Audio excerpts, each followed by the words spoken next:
welcome class 8 in our e-learning class.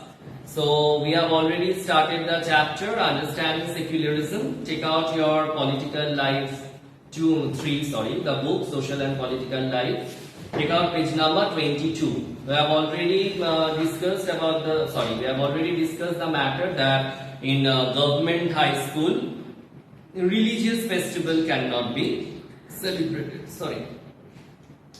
So in this above storyboard, the celebration of the religious festival within the school would have been a violation of the government's policy of treating all religions equally. Because government has said that I will treat all the religions equally, I cannot make any sort of partiality, I cannot show any biasness. Government schools cannot promote any one religion either in their morning prayers or through religious celebrations. This rule does not apply to private schools. The second way in which Indian secularism works to prevent the above domination is through a strategy of non-interference. This means that in order to respect the sentiments of all religions and not interfere with religious practices, the state makes certain exceptions for particular religious communities. Government schools often have students from different religious backgrounds. Reread the 3 objectives of a secular state and write 2 sentences on why it is important that government schools do not promote any one religion. You will do this afterwards when I will ask you to do. Let us read this one. A group of friends who have recently bought scooters are meeting to go for a ride together. Hey, I hope you have a helmet. You know the law in Delhi requires that you wear one. Why aren't you wearing a helmet? Do you want to be fined? Don't worry, I will not be fined. Hey Paramjit, why won't you be fined? For 6, wearing a pugri is very important part of our religion. The government cannot force me to wear a helmet. So from this we can come to know this point that not interference with religious practices.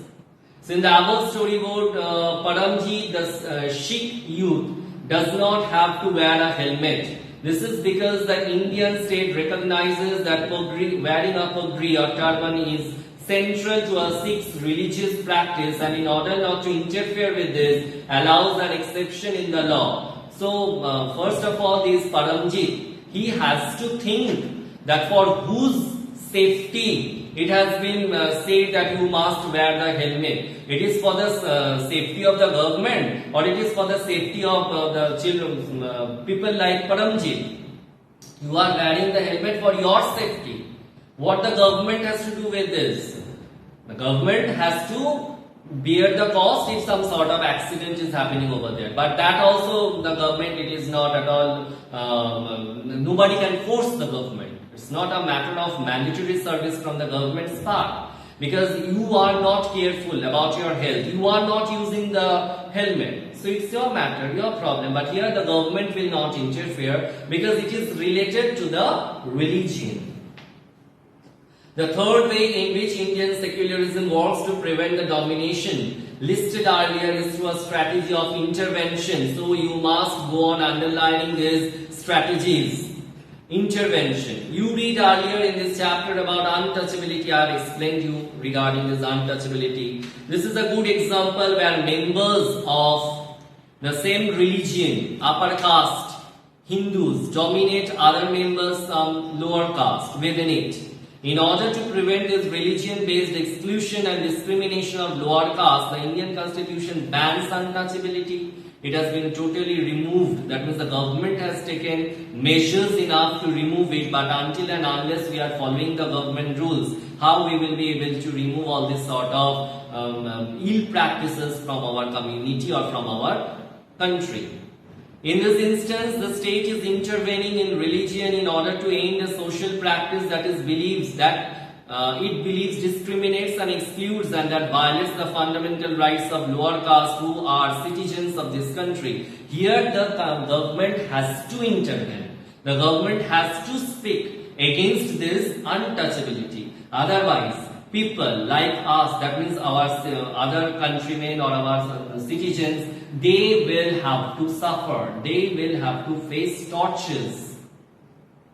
Similarly, to ensure the laws relating to equal inheritance, rights are respected, the state may have to intervene in the religion-based personal laws of communities. The intervention of the state can also be in the form of support. The Indian Constitution grants the right to religious communities to set up their own schools and colleges. It also gives them financial aid on a non-preferential basis. So children, today we are completing our discussion part here. In our next class, we will continue with the next part of the chapter. Till then, bye.